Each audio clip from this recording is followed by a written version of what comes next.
သူမင်းကိုဘာလို့တတိယနေသေးလဲသိလားအဲ့အကြောင်းပြောပြမယ်နော်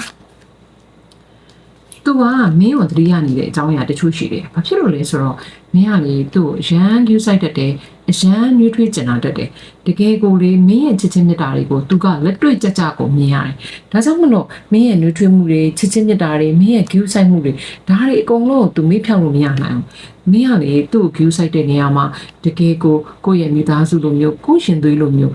အရန်ကိုအသေးစိတ်ကအစသူ့ပုံကောင်းပေးခဲ့တာမျိုးဖြစ်တယ်ပြီးတော့မင်းရဲ့စိတ်တည်အချိန်တိုင်းမှာတသမတ်ထဲသွားခဲ့တာဖြစ်တယ်เนาะသူ့အတွက်မပြောင်းမလဲတဲ့စိတ်နဲ့မပြောင်းမလဲတဲ့ခံစားချက်နဲ့ချစ်ခင်မျက်နှိုးခဲ့တာဖြစ်တယ်ဒါတွေကိုသူခံစားရပါတယ်တဲ့ပြီးတော့မင်းနာမှာရှိတဲ့အချိန်မှာသူကရန်ကိုတက်တောင့်တက်တာဖြစ်တယ်သူ့အတွက်လေတကယ်ကိုလုံးကြုံစိတ်ချရတယ်လို့ခံစားရတယ်ဒါကြောင့်မလို့မင်းနဲ့ပြောခဲ့မှုတဲ့အချိန်လေးမင်းနဲ့တာယာခဲ့မှုတဲ့အချိန်လေးပြီးတော့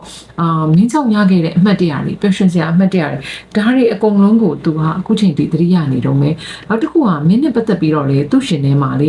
ကောင်းတဲ့အမှတ်တရတွေရှိသေးတယ်လို့မင်းကိုသူကဘယ်လိုမြင်လဲဆိုတော့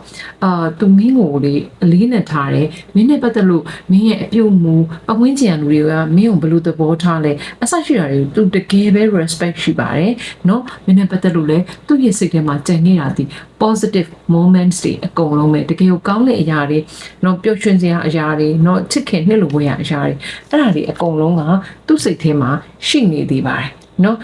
ဆိုတဲ့ခါကျတော့သူ့စိတ်ထဲမှာရှိတဲ့ memory ထဲမှာပျော်ရွှင်စရာအေးချမ်းစရာတွေပဲရှိလို့သူထားကြမလို့မင်းကိုလုံးဝမမေ့နိုင်သေးဘူးဖြစ်နေတယ်။ရှိခဲ့တဲ့အချိန်တွေအကုန်လုံးကသူ့အတွက်ချစ်ချင်းမြတ်တာတွေကိုခံစားစရာအချိန်ကာလတွေပဲဖြစ်ပါတယ်။ဆိုတော့ဒါတွေကြောင့်မလို့မင်းကိုမေ့လို့မရသေးတာပါတဲ့။မင်းကလည်းတကယ်ကိုသူ့ပေါ်အရန်ကိုကောင်းခဲ့တာ哦။